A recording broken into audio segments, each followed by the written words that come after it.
Um dos cuidados que você seguramente toma na sua vida e precisa tomar na vida é equilibrar receita e despesa. Não há a menor dúvida. Você conhece, eu tenho certeza que você conhece. Espero que não seja o seu caso. Mas alguém na sua família já viveu isso ou vive. Algum amigo seu já viveu isso ou vive. Que é aquele desequilíbrio.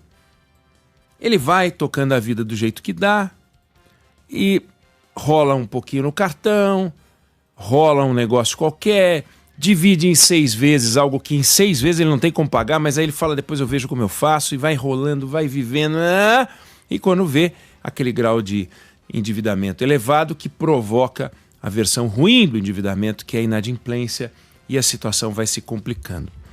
Todo mundo conhece uma história assim, como eu disse, espero que não seja a sua história, mas tem gente que está ouvindo a gente e que tem essa história, vive assim.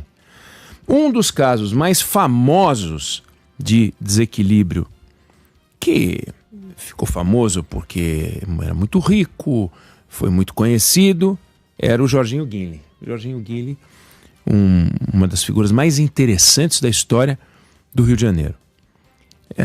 Ele nasceu em 1916, morreu em 2004, com 88 anos de idade, figura presente na noite do Rio. Ele investiu a vida dele em festa, nunca trabalhou, viajava muito, namorador, galanteador. Ele namorou mulheres famosas no Brasil, namorou a ex-Miss Brasil, Marta Rocha. Ele namorou a Marilyn Monroe, namorou a Rita Hayworth, namorou a Ava Gardner, as grandes estrelas do cinema, Jane Mansfield, Anita Ekberg, Kim Novak, enfim. Ele era uma atração aonde ele fosse.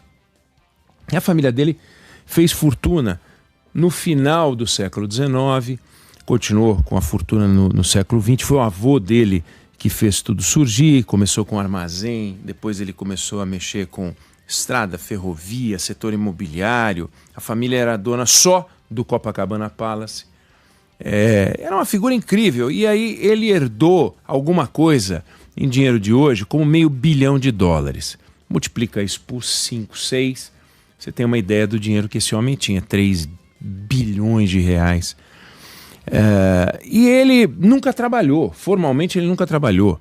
Então ele foi gastando, ia gastando e vivendo, e vivia aqui, vivia nos Estados Unidos, vivia na Europa. E eu estou falando do Jorginho Guinle porque ele dizia que o segredo da boa vida é morrer sem um centavo no bolso. Ele conseguiu, só que ele errou a conta, ele diz. Ele achava que ia viver até os 75, mas viveu até os 88. Então, a vida dele foi mais longe do que o dinheiro. Ele morreu sem dinheiro. Um cara que era muito rico. Eu estou falando de um caso curioso, que ficou famoso, tem biografia, todo mundo um pouco mais velho, quem mora no Rio ou quem é mais velho, não morou no Rio mesmo assim, ouviu falar do Jorginho Guinle. Pode até você fazer uma pesquisa e dar uma fuçadinha na figura. É uma figura extraordinária. Vamos dizer assim, a maior expressão pessoa física do que eu estou chamando de desencaixe orçamentário, né? Não dá para a gente brincar, né? A gente não pode brincar na vida pessoal, sobretudo porque se você não é o Jorginho Guinle, você não tem um Copacabana Palace para visitar, então ele morreu no Copacabana Palace. Quer dizer, ele morreu quebrado, mas quebrado de rico, né? Quebrado de rico tem apoio. A gente não tem apoio. Se o dinheiro acabar, a gente vai ter problemas. Pois é. Por que o governo age de um jeito tão diferente das pessoas físicas? Por que este governo em particular acha que dá para viver gastando do jeito que gasta? E basta chamar de investimento o gasto e achar que as coisas estão resolvidas. Não existe um gasto que se possa chamar de investimento, a não ser depois de a gente ver que deu retorno. Então, quando o presidente da República fala que despesa com educação é investimento, não é verdade. Todo investimento é gasto. Todo investimento é gasto. Tem o gasto que dá retorno e o gasto que não dá retorno. Lá na frente você pode dizer, investi na minha vida profissional, investi na minha vida acadêmica, mas você gastou todos os meses. Você paga a escola, Você paga. Não é um investimento? Sim, mas você gasta igual. Quando você chega para o banco, você não pode, isso não é um investimento. Não dá para chamar de investimento. Só depois é que você avalia e diz, olha, foi um bom gasto, ou seja, foi um investimento que eu fiz. Né?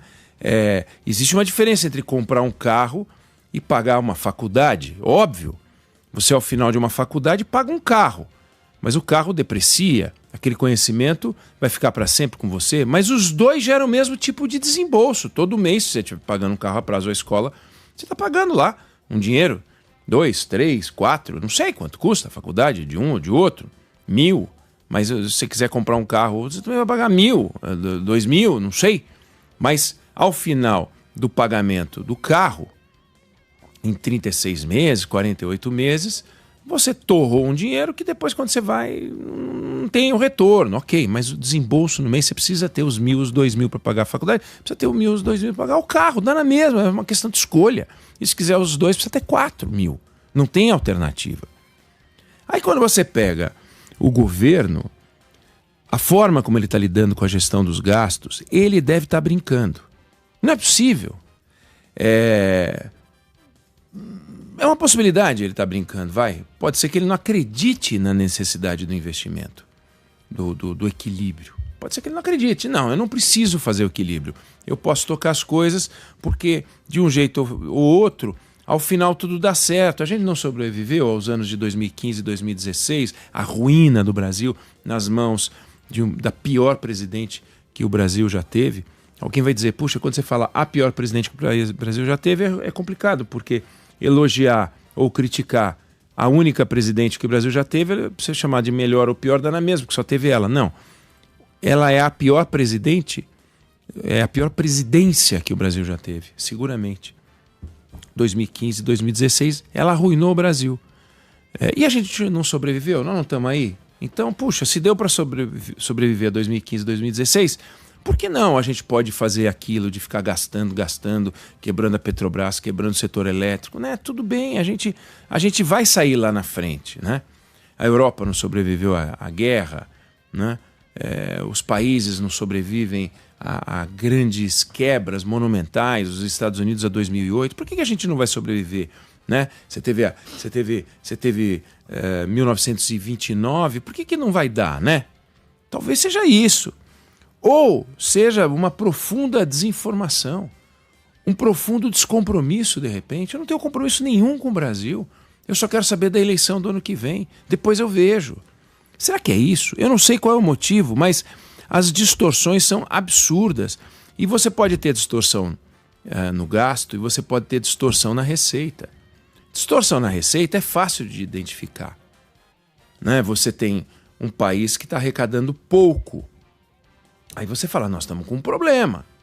Você tem algum segmento que não paga imposto, você tem uma carga tributária que é muito mais baixa do que a de outros países. Você percebe que você tem um problema sério. Sonegação, são problemas ligados à arrecadação. Agora o Brasil tem uma carga tributária que se aproxima perigosamente de 35% do PIB. É o dobro da carga tributária do México. É a maior carga tributária da América Latina. É muito maior do que a média dos países emergentes. Então nós não temos um problema de arrecadação.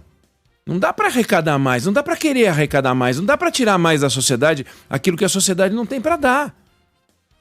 Então o nosso problema, claro, é na despesa, que é o que a gente tem que fazer quando a vida está complicada, lamentavelmente. Aí a gente fala, puxa, mas eu não tenho onde cortar. E às vezes é verdade, às vezes as pessoas entram em colapso financeiro, porque não tem como aumentar a receita e não tem onde cortar. Aí complicou, aí realmente complicou. Aí precisa dar um jeito de arrecadar mais. Tem que arrumar um segundo trabalho, tem que fazer uma atividade extra, botar mais gente para trabalhar, trocar de emprego, eu não tenho a menor ideia. Agora, mas quando a gente fala do governo, é uma vergonha, é desonesto, é feio, é sujo falar para a sociedade que está faltando dinheiro. Não está faltando dinheiro, tem dinheiro de sobra.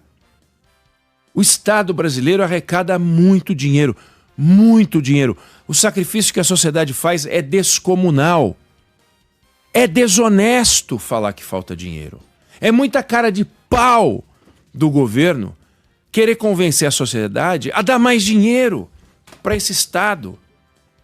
Porque esse Estado gasta de uma forma irresponsável e não checa nada. A gente falou disso aqui ontem, logo depois da reunião, né, que o ministro da Fazenda teve com deputados, com senadores, para tratar desse pacote com mais arrecadação, com aumento da carga tributária, distorcendo a economia, trocando uma distorção, que era o aumento do IOF, por outra distorção, encarecendo certos investimentos, dificultando a vida do país, complicando o sistema de financiamento do setor imobiliário, aumentando a taxa de custo dos empréstimos imobiliários, tornando o país um país mais caro, mais difícil, um país mais inseguro juridicamente, um país onde você não pode acreditar no que você lê porque vai mudar, porque vai vir um governante, que aliás já está aí, e que mexe em tudo. Ele mexe em tudo. Ontem eu dei o exemplo das cartas, mas imagina você tá lá montando seu quebra-cabeça, eles vão lá e embaralham tudo de novo. Eles não deixam você terminar um quebra-cabeça, e olha que é um quebra-cabeça daqueles de 1000 peças, porque trabalhar no Brasil é trabalhar com quebra-cabeça de 1000 peças, 2000 peças, aqueles grandões. Aí vai lá o governo e embaralha tudo de novo. E você já estava montando, já estava se adaptando à nova realidade. A gente tem que montar quebra-cabeça no gramado, sabe? Que as peças ficam tudo tortas. Trabalhar no Brasil é isso, é montar um quebra-cabeças no gramado. Aí vai o governo e dá um soco no meio do seu quebra-cabeça, implode aquele monte de peça, voando coisa para tudo que é lado. Pega o BPC, o benefício de progressão continuada. Pega o BPC, 2019 a gente gastou 56 bi pagando BPC. Agora está 113. Dobrou em 6 anos. Não, mas peraí. Será que esse benefício não tem fraude? Será que não tem problema aqui? Será que a gente está investigando direitinho? O INSS, ele cuida de mais da metade das despesas do governo. E está tudo indexado ao salário mínimo. Então, parte do aumento do BPC tem a ver com o aumento do salário mínimo. Cada real a mais no salário mínimo gera uma despesa adicional de 400 milhões de reais por ano no INSS. Cada real gera uma despesa. Por quê? Porque o governo entende que tem que manter a indexação do salário mínimo à aposentadoria. Porque não quer perder a eleição. É só por isso. Porque não quer perder a eleição. Porque é óbvio que não pode você ter um sistema que paga produtividade para o aposentado. O aposentado, ele não produz. Se ele produz é porque, além da aposentadoria, ele tem uma atividade profissional. Do contrário, ele não produz. Ele tem que ter a reposição da inflação. Mas ele vai ter aumento de produtividade. Quem tem que ter aumento de produtividade é quem produz. Quem produz é quem ganha salário. Então, se vai ter aumento de produtividade no salário mínimo e o salário mínimo vai ter um aumento real acima da inflação, não faz sentido dar um aumento real para a aposentadoria. Se fizesse essa separação, já ia ser uma grande ajuda no ajuste. Outra coisa que a gente já falou, mas é bom repetir, não faz sentido que a escola onde o seu filho estude aumente a mensalidade porque você teve aumento salarial. Aí o governo aumenta a arrecadação de impostos e é obrigado a aumentar o repasse para a educação. É obrigado a aumentar o repasse para a saúde. Não faz sentido algum. A saúde precisa ser financiada com base nos seus custos, não com base na capacidade de arrecadação do governo. Não pode haver uma relação entre capacidade de arrecadação do governo e aumento de gastos na saúde. Não faz sentido algum. E aí a gente vai criando essas colagens esdrúxulas. E num governo como é o governo do PT, um governo de esquerda, ele não considera porque ele mexer nisso, porque ele vai dizer, não, se eu mexer na separação do salário mínimo para a aposentadoria, se eu mexer no reajuste da educação e da saúde, vão dizer que eu virei um governo de direita. Então ele não faz. Mas isso não existe contabilidade de direita e contabilidade de esquerda. 1 mais 1 é 2, 2 mais 2 é 4, em qualquer lugar. Num país socialista, num país capitalista, é a mesma coisa. Na monarquia, no parlamentarismo, do presidencialismo, é tudo a mesma coisa. Né? Onde tem voto distrital misto, onde não tem, é tudo igual. Então esse governo, ele está brincando com a sociedade. Terceiro ano de governo e não fez nada no campo do ajuste. Você tem ideia de quanto tempo dura para que uma reforma administrativa possa começar a fazer algum sentido?